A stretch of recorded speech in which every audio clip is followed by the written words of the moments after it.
Hello opositores, and welcome to this new video in which we're going to be talking about topic 65, the education system in the English-speaking community.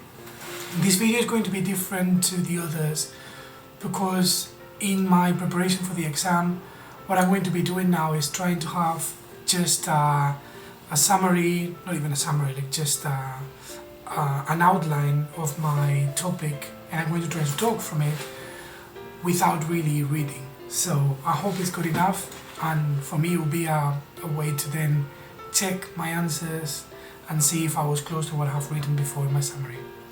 So let's start with, apart from the introduction that we will do, first I want to talk about the English-speaking community of countries. The English language is widely spoken. It has 1.5 billion speakers in the world, and it is an official language in 67 countries.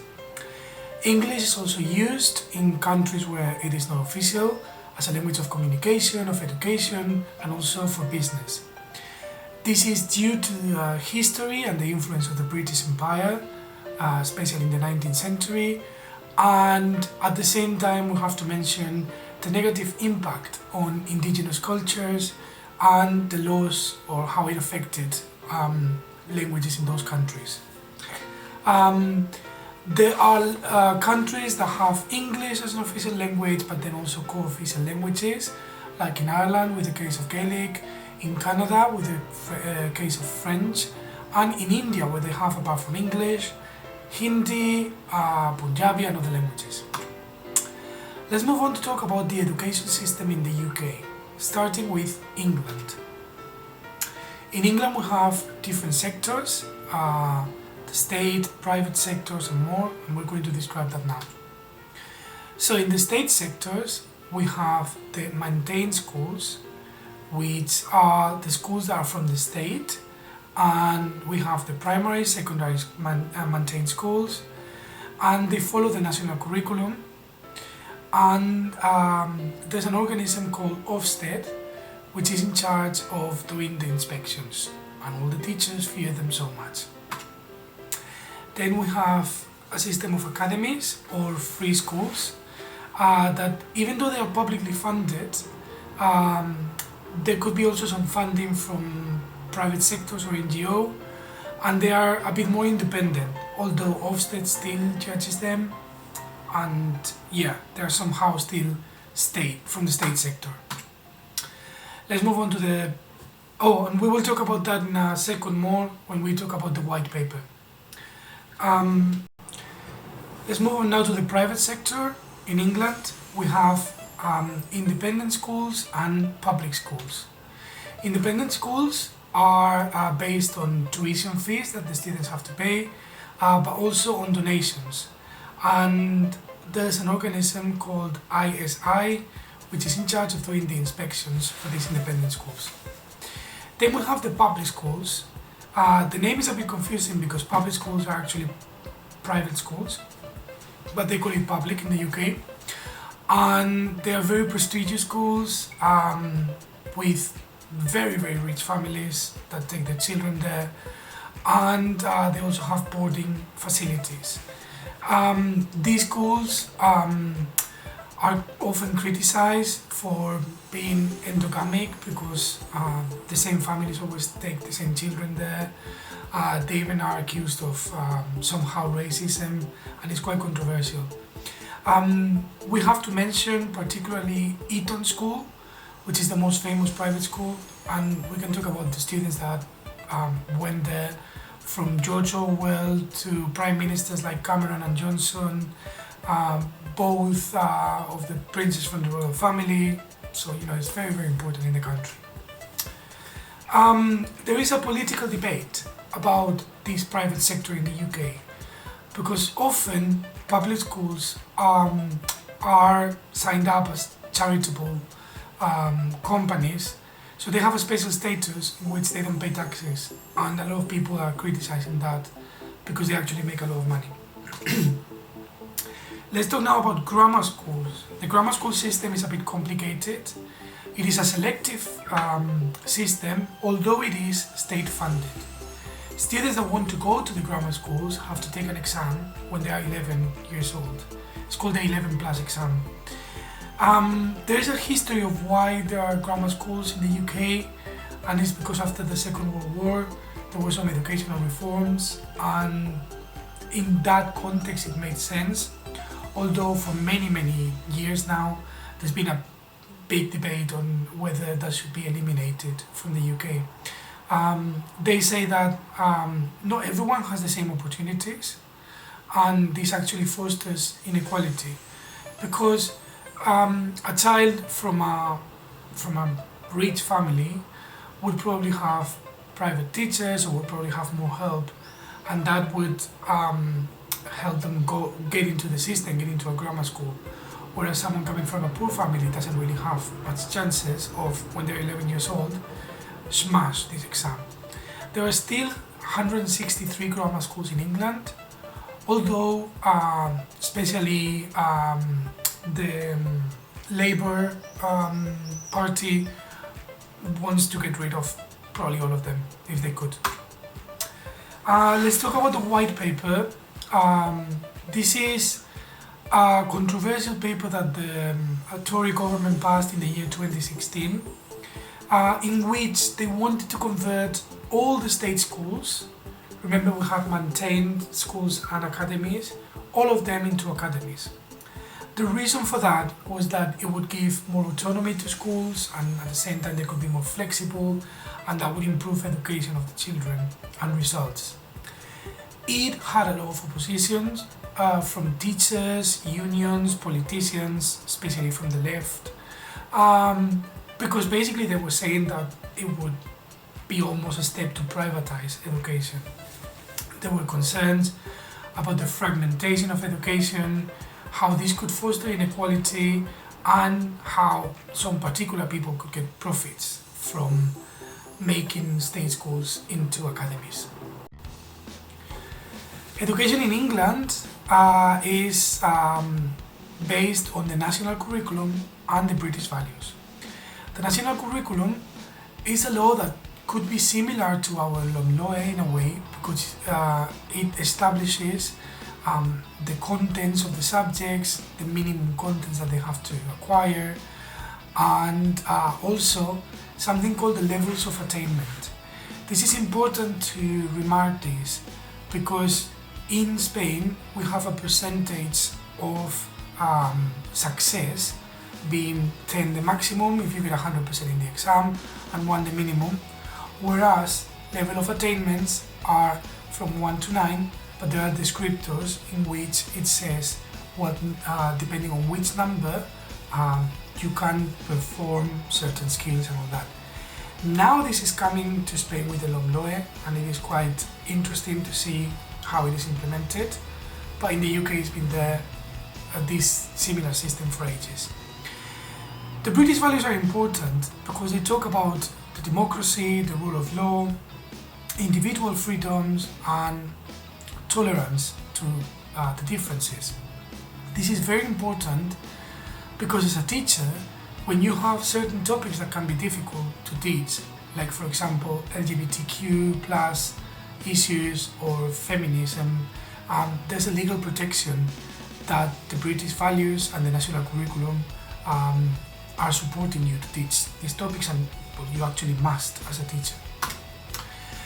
Let's talk about the system in England before the secondary education. So we start with nursery schools, in which the children there are aged 3 to 4. Then we have reception classes, 4 to 5. And then there's the primary education, which is reception to year 6. And then we have Key Stage 2. So, the curriculum for primary education is English, Maths, Science, History, Geography, Art, Music, Physical Education, Computing, and Religious Studies.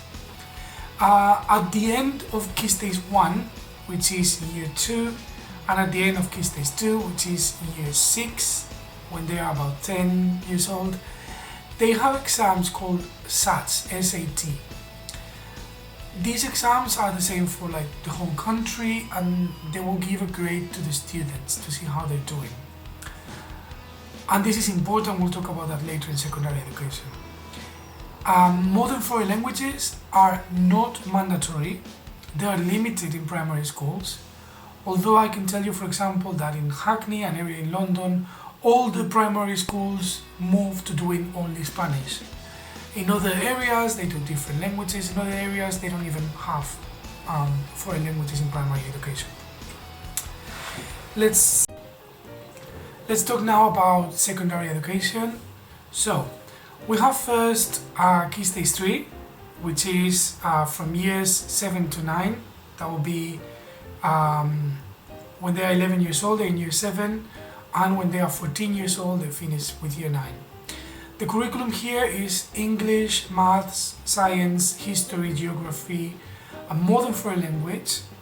The most popular ones are Spanish, French, and German, although there could be others. Mandarin is becoming quite popular now. Art, music, PE, computing, and other optional subjects. There are targets based on the SATs results that they took in primary, and also based on other data from the government. This is quite controversial because basically from an exam that a student takes in primary, then they give them a target that they should acquire when they are getting older, and it's not pass or fail, because it goes from A to F, for example. The problem is all the pressure then is on the teachers, because if the students don't get the target they were supposed to acquire, it's the teacher's fault. So that's quite controversial. Key Stage 4 would go from years 10 to 11, so until they are 15 or 16. In some schools, year 9, that is normally in Key Stage 3, could also be part of this Key Stage 4. And this time is the preparation for the GCSE exams. These are the most important exams in the UK in terms of education. And it is, they do a foundation or higher paper. They have 2 sets in the exams. For the students that do better, they go to the higher papers, and the others go to foundations. But if you go to foundation, you can only get a maximum of a grade 5 or 6. Whereas in higher paper, you can go to grade 9. This set system affects also the lessons, because depending on which subject, the students are divided in groups that are what they call the top set, which is the best class with the best results, to the bottom set, that they are normally lower in number and the level is also lower. The problem with this is what we call the Pygmalion effect, by which if you don't have high expectations of the students, the results might be bad. So it affects students that maybe the potential could be better, but if they're in a bottom set, that's going to affect the grades and the results. These GCSEs are super important because some students only have this education, like they don't move further on, and in most jobs they ask you for a minimum grades in the GCSEs, but also the schools are compared between them for the results in GCSE. Let's move on to Key Stage 5. This is what they call the sixth form. There are sixth form colleges in which students only study this part of education, although in some secondary schools it goes together with Key Stage 4 and Key Stage 3, depending on the school. Here they do what is called the A levels, which is a 2-year system in which they have first the A1s and then the A2s, but together is the A levels. They normally study 3 subjects, although they are in depth, and they have a lot of hours per subject. Some students might take 4, it really depends on the context. Also before there were more students that used to take 4, and now 3 is more common. And it could be the case that a student just chooses to do photography and art and like very, very particular subjects. There's no compulsory subjects like English or maths. UK universities have their access via a process that is called UCAS, in which the students not only have to submit their grades, but also a personal statement. There are some universities that will also require interviews, and depending for which subject or module you're going to study at university, you might even have to do volunteering, and other factors are appreciated in this process. This has had some criticism as well, because it favors privileged students that will have more opportunities to know exactly how to do the system, how to pass an interview, because especially in private schools they are prepared better, or because they have connections with the family, and that could be controversial. The further education system, FE, is comprised of vocational training, that would be similar to our FEP or Formación Profesional in Spain. Apprenticeships, there is a system of a company will take a student and will pay for their education. This normally happens with banks, accountings, this type of, although it could happen in media and other stuff. Let's talk now about the education system in Wales. Welsh as a language is mandatory, although the students are divided between the ones that will have more subjects in Welsh, or all the subjects in English, and just Welsh as an extra language, as a second language. The Welsh government has their own education policy that is different from the one in England, and they have also a system of GCSEs, A-levels, but then they have something called the Welsh Baccalaureate, which is different from the English one. Here for GCSEs they don't have a system of A's to F, but they have a numerical system. In Scotland the education system is also different. It has a different policy, different funding, and a different curriculum as well. Primary education, they start from 7 years, and they are famous for using flexible teaching methods and different approaches to assessment. In secondary education, they don't have the GCSEs like in England. They have something called BGE and senior phase that has the national fives and the Scottish Highers.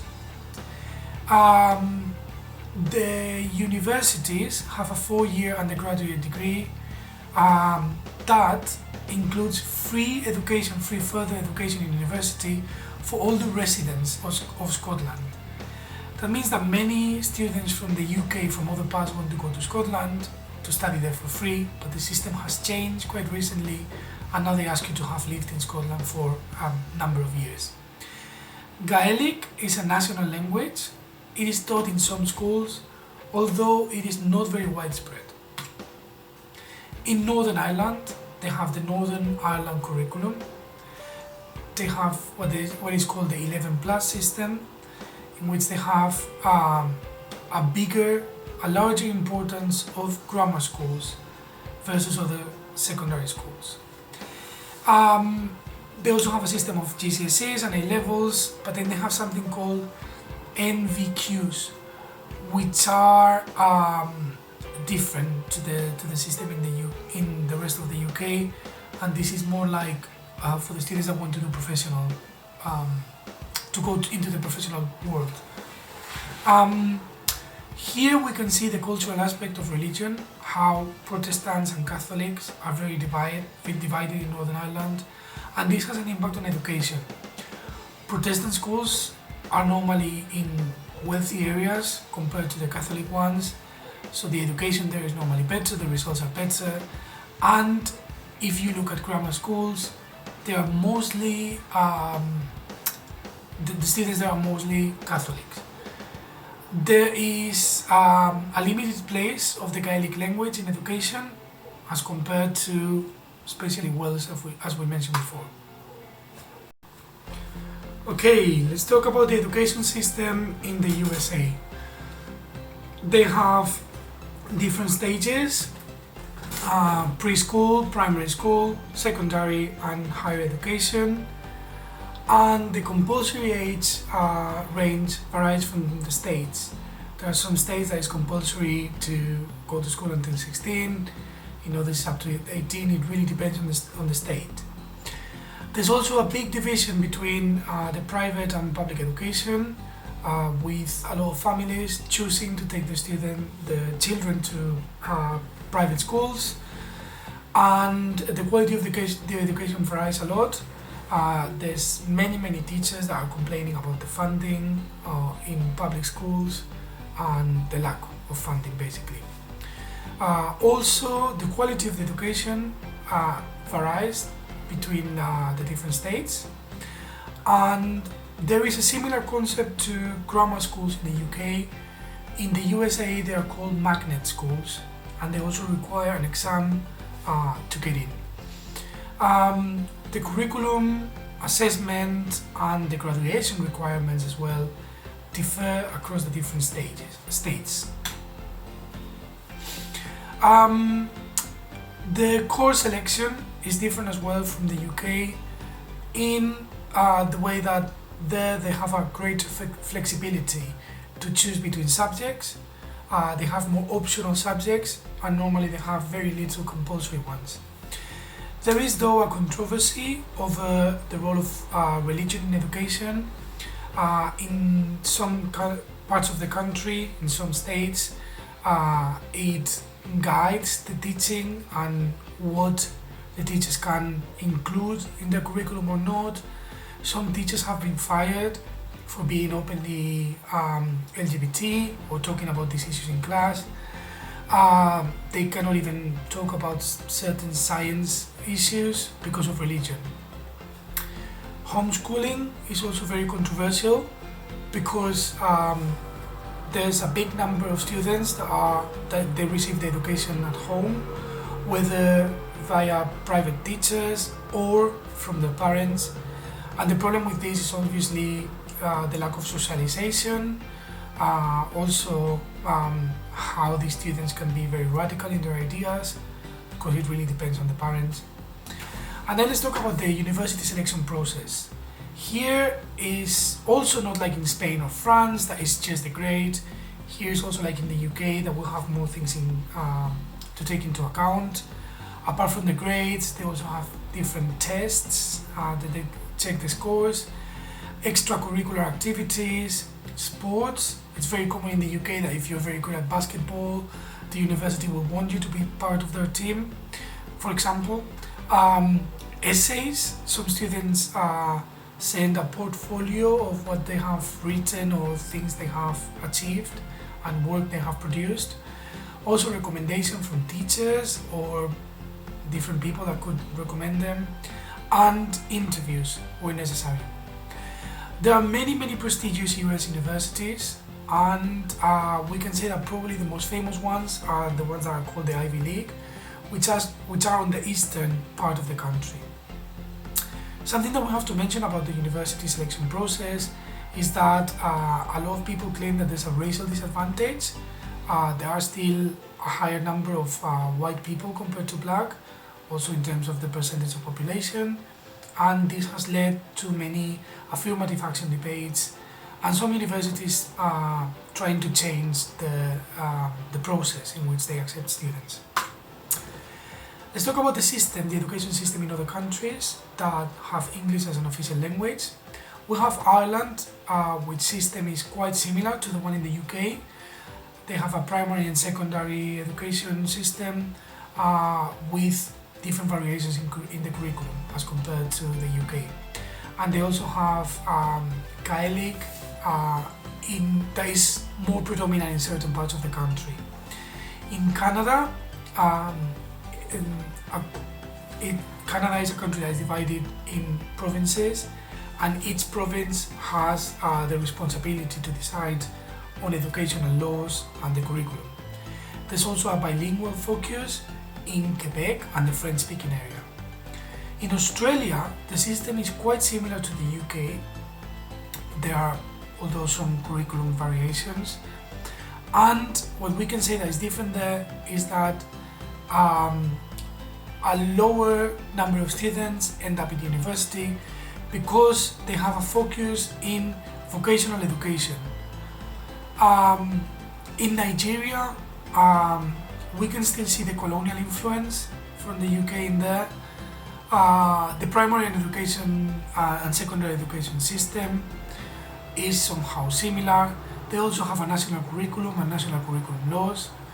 And what we can say about Nigeria is that they're trying to promote the local languages.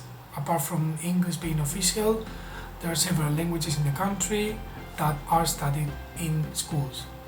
In India, we have a very complex system in which the public and private schools differ a lot, and most families that have money would take their children to private schools. We also have here the importance of the regional languages. There are several ones depending on where they are in the country, and apart from English and Hindi or Urdu, there are many other languages.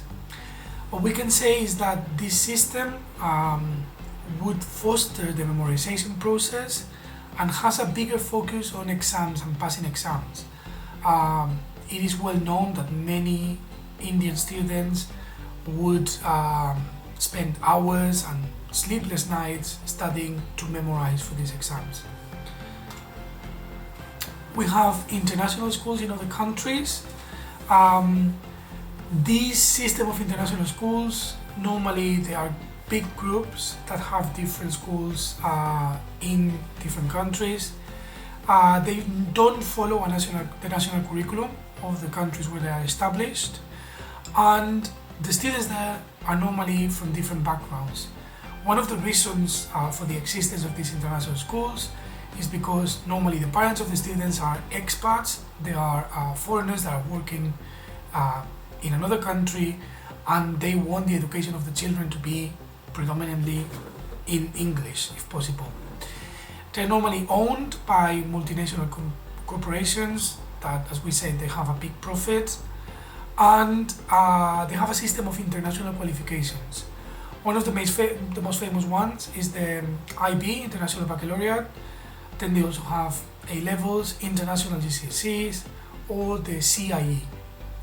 The controversy with these schools is that because they are in other countries, they should somehow follow the national curriculum laws or the education laws, but normally they don't because they have their own system.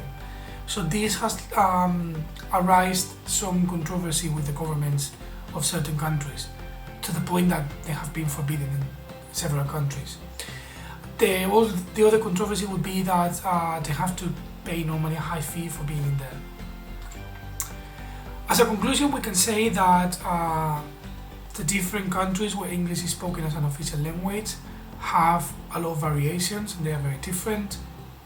The main differences between the UK and the US is the number of compulsory school years, the selection process, both for the grammar schools or magnet schools in the US and also for universities, and the role of religion in education that is a lot bigger in the US. The other thing that we have to talk about is the private and international schools. They are very good in some ways because they normally have alternative approaches. The quality of the education there is very high, and there are also controversies, starting with the endogamic fact that most leaders in the world come from these kind of schools, and it is quite controversial. Let's talk about the contrast between the Spanish education system and those that we have mentioned before. Here in Spain, the educational system is more centralized, even though depending on the Comunidad Autónoma, there would be their own laws and regulations, but there's also a centralized one, and there's less variation. We can say that a student in a school in some city could have more or less a similar education to another student in another city in the other part of the country. Most subjects are done in Spanish language, although there are bilingual schools in which part of the curriculum is in English. In particular, in the Comunidad de Madrid, we have a lot of these bilingual schools. And we can say that there's a bigger focus on culture, history, literature than probably in other countries. The main controversies about this whole topic of education would be the division between groups depending on the ability of the students. There are different researches and different studies that have said that there are good things about this, because for example, having a top set that will go quicker and will learn faster will be beneficial for those students, and also being in a bottom set, normally the groups are smaller and the teacher can give them more support. But also there are many researches that are against dividing the students depending on their ability. For example, in Spain it's quite difficult to see that. There's also funding disparities depending on the countries, and probably what we can take from this is that education deserves to be better funded everywhere, especially state education. And there are some challenges that we have mentioned along the topic in terms of diversity and inclusion, and how different people have more problems accessing education. I hope you enjoyed this topic, and if you have any questions, well, I worked as a teacher in the UK for 10 years in England, so if I can help you with anything, if you're curious about anything, just please let me know. And yeah, good luck for your oposiciones. Thank you.